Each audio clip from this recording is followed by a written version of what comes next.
mute myself. Actually, let me change my view to speaker.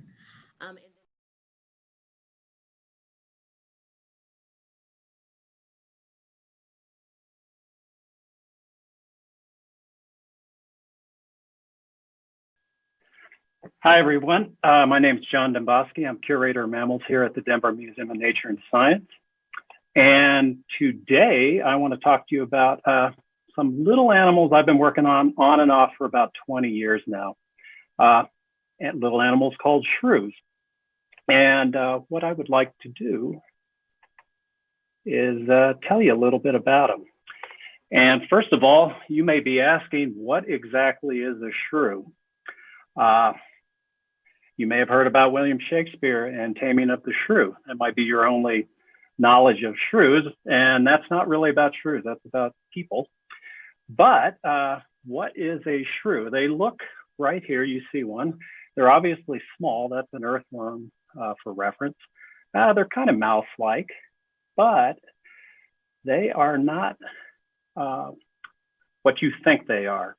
You may have also gotten some of your knowledge on shrews from movies in the past. Some of my favorites, The Killer Shrews. This was a classic. It says it's so bad it's good, from 1959. That's the one on the left there. And then there's been several remakes of this cult classic, even more recently. You may have gotten some biology about shrews from these movies. One thing they kind of got right is that shrews like to eat a lot, but in the original movie, the 1959 movie, the shrews were actually either puppets, or if you look in the middle picture there, dogs in costumes to look like giant shrews. But to move on, shrews are a mammal. So they're related to us, we're mammals. They look very mouse-like, as you see on the one on the right, but they're not a rodent like the animal on the left, that mouse right there. They are actually in their own mammalian group. They're distantly related to mice and rodents, and they belong to a larger group that includes some animals you might be familiar with, such as the top right there, a hedgehog, bottom right, moles, and then a few creatures you're probably not too familiar with, things known as solenodons. That's in the upper left there. Which is found in the Caribbean, and also related to hedgehogs are things called moon rats, which look a lot like solenodons and are found in Southeast Asia. So shrews belong to this larger group. They used to be considered a group of mammals called insectivores. Insectivora was the group, but a lot of new information about relationships among all these mammals has really clarified what we know about shrews and their relatives here. Where are they found? Well, actually, there's about 380 species of shrews across the planet. You can see from these maps, they're on every continent except Australia and Antarctica. They're found in a lot of different habitats. And this 380 species is actually the fourth largest group of mammals on the planet. So you've got two groups of rodents that are larger and some bats. But shrews are actually quite diverse, not just across the planet, but in the number of species as well. The types of habitats they're found in. Well, if you're going to be on 5 continents, you're going to be found in a lot of different habitats. At least here in Colorado, and this shows Colorado habitats, most of the species are found in the mountains, and they tend to be found near water. So you're going to find them near riparian zones and creeks. But there's also a few species that do quite well out in sagebrush and on plains or mountain parks as well. Now, this talk I mentioned live fast, die young. That is something that shrews do. They pack a lot of life into a short lifespan. Some facts about them, and I'll also start this video here to show you shrew in action here. Shrews are among the smallest mammals on the planet. They can be as small as 1.8 grams. That's actually a Mediterranean species. Here in Colorado, we have some species that are 2 to 3 grams, 2 to 4 grams. They're primarily insectivorous. That means they live on insects and other arthropods. They have poor vision, but excellent hearing and smell. There's some interesting things about their biology too. A few species are venomous, and that is probably to immobilize prey. And a few have been shown to have some rudimentary echolocation abilities. Now, the whole live fast, die young is really the last three things on this slide. They have a very, very high metabolic rate. They have to eat up to 2 times their body weight per day to survive. Their heart rate is the fastest among mammals. It's up there with hummingbirds. It's 800 to 1200 beats per minute. That's about 10 times the amount in humans, which is around 60 BPM. And they pack all that into about 1 year of life, 1 to 2 years max, if that. So small animal, widespread across the planet, but packing a lot into a very short lifespan.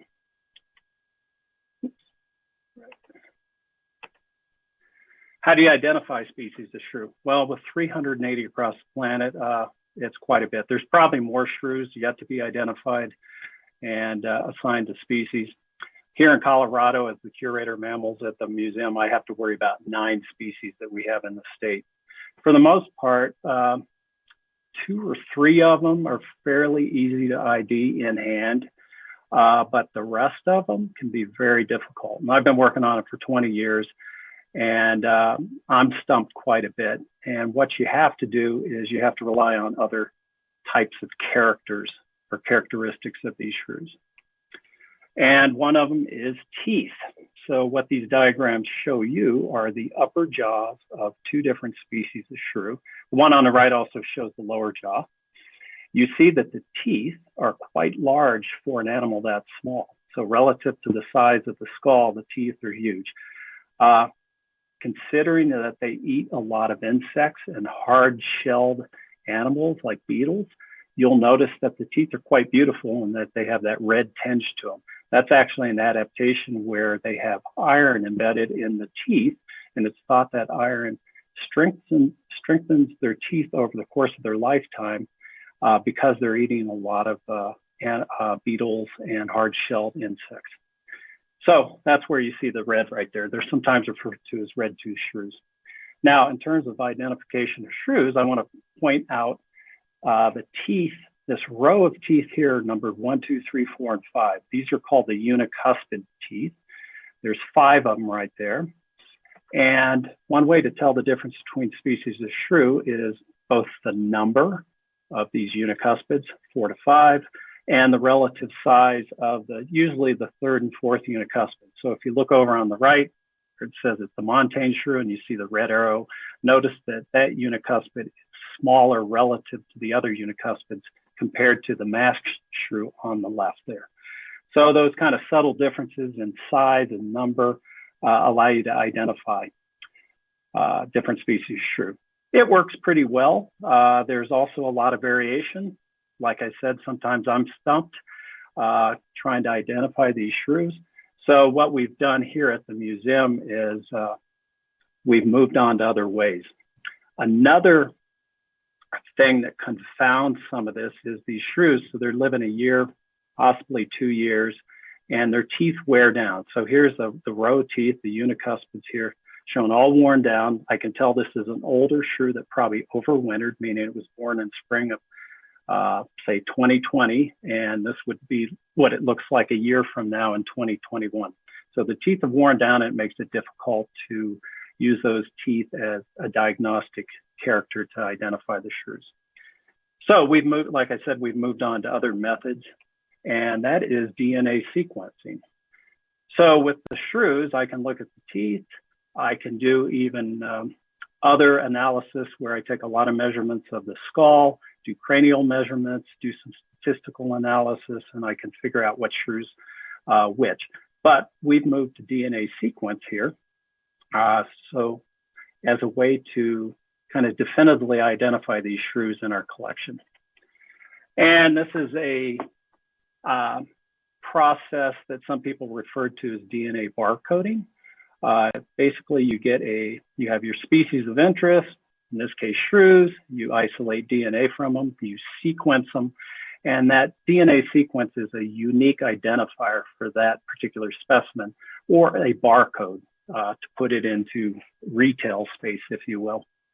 So we've been able to do this for a lot of shrews in our collection, as well as other organisms, some birds, other species of mammals. It can be applied to insects, other arthropods, but you name it. If you have a species or an organism that's difficult to place in the taxonomic tree, then barcoding is one approach. So how this worked with shrews is we did this for 120 shrews recently that we got at the beginning of the year before COVID. These shrews came from Colorado Natural Heritage Program, which is based out of Colorado State University, and they do inventory or survey work for flora and fauna across the state.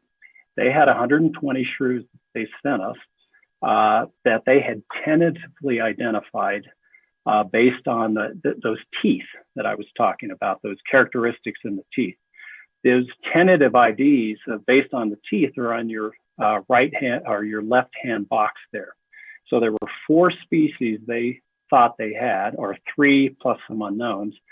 And out of those 120 shrews, they had identified pygmy shrew, montane shrew, mass shrew, and the various percentages in this group of shrews we got. They also had about 17% of them were unknown. They weren't quite sure. And that could be based on the dentition was worn down, or it was just too tough to tell and you had ambiguous IDs. So this summer we took those shrews, and we have a program at the museum called the Teen Science Scholars, where we have high school students can come in and learn techniques, museum techniques. We had 2 students, they learned DNA sequencing.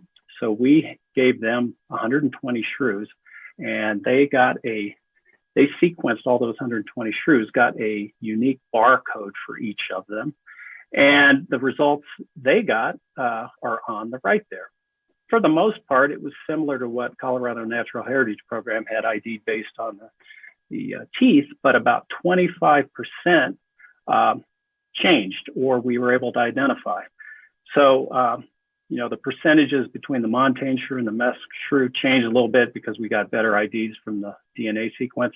And then the really cool thing was some of those unknown shrews and even mis-ID'd shrews 9% belong to another species of shrew in Colorado called the dwarf shrew.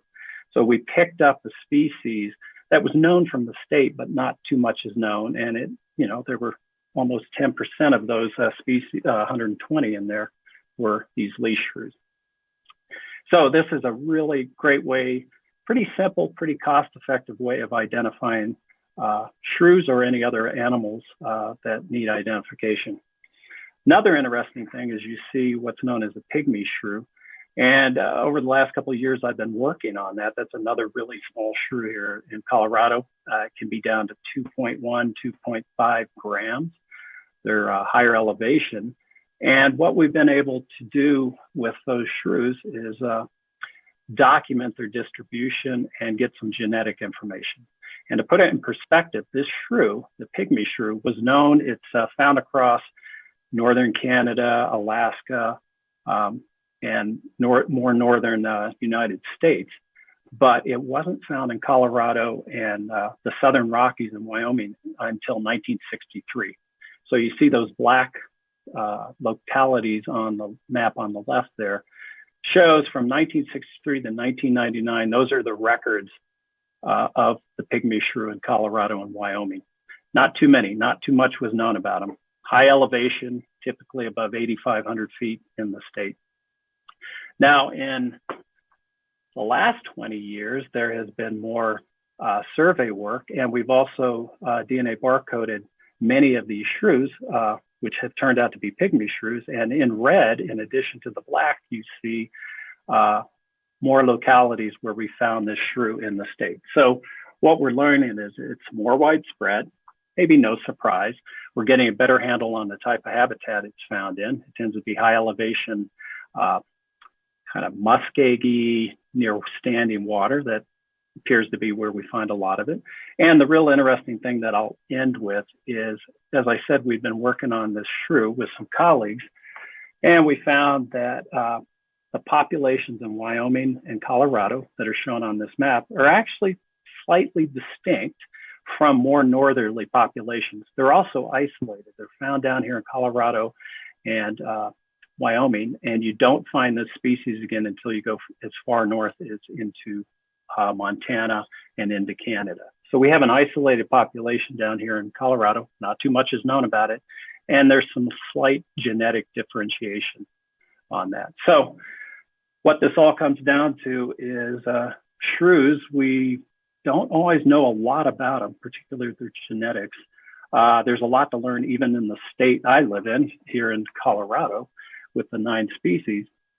And this DNA barcoding approach is really shedding a lot of light on the diversity and where these shrews are found at. So with that, I'll end my presentation, turn it back over to Memory, and take some questions.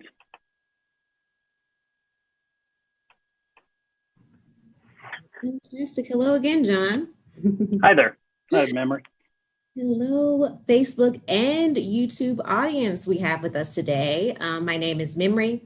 I work in the marketing department here at the museum, and I am just going to feed your questions to Dr. Dembowski today. I do see one on Facebook, and I am monitoring YouTube as well. So if you have any questions from our YouTube audience, just drop it right in the chat.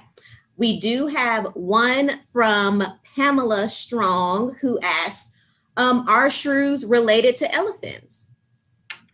Oh, that's a great question. So I didn't mention that. So the term shrew is used for the shrews I just talked about. And it's also used for a couple other mammals that maybe you've heard about, like an elephant shrew, as well as tree shrews. These are not related to the shrews I'm talking about. And the elephant shrew is in its own group of mammals as well. And I tell you to go look those up for pictures of them. They're kind of shrew-like in what they look like. They're bigger. They have the long pointy nose that you saw there. But the term shrew is used for a lot of different types of mammals, and the common name like shrew gets confusing because it doesn't mean they're all related. It really refers to kind of their overall body plan, kind of that long pointy nose there. So to your question, no, elephant shrew is not closely related to an elephant. In fact, the closest relative to elephants is what's known as a hyrax, found in Africa. So. And I have another screen with me here, just making sure I don't see any more questions. But if you do think of any other questions, just feel free to still drop them in the chat. I will send them over to John. No problem. So how about we end with a question from me? This is a question that I like to ask all of our presenters, but what is just one fact we can take from this presentation and share it with our friends this weekend just to make ourselves seem smart, like the scientists at the museum? What's one good fact that we can tell our friends? So I would say for shrews, this is one of my favorite ones because a lot of people don't know this, and we're learning more about this as biologists even that study shrews. So shrews, they're small, they're primarily nocturnal. So a lot of people don't see them. They confuse them with small mice. They're very mouse-like. Sometimes people get them in their house because cats will bring them in. And here's one thing I didn't mention about shrews is they smell bad. They have a very, very musky odor. So for an animal that's an inch long, inch and a half long, a couple grams, you can smell them 10 feet away if the wind's blowing the right way. They have a very, very distinct musky odor. So there's one fact, they're musky odor, smelly. And the other fact is that in many places they live, they make up a big chunk of the I was going to say, wow, the shrew. Here we go. Oh, we're getting a little feedback. Awesome. Yeah, I think we might have lost you for a little while there on the end of what you're saying. That the shrew must be my spirit animal, small, nocturnal. But then when you said they don't smell too good, I'm like, oh, no. Shrew is not my my spirit animal, but still cute nonetheless. So thank you so much, John. Thank you, Facebook audience. Thank you, YouTube audience. And we'll be back next Thursday, which will be our last show for the year. So be sure to join us. Thank you all. Thank you, Memory. Thank you, everybody, for watching.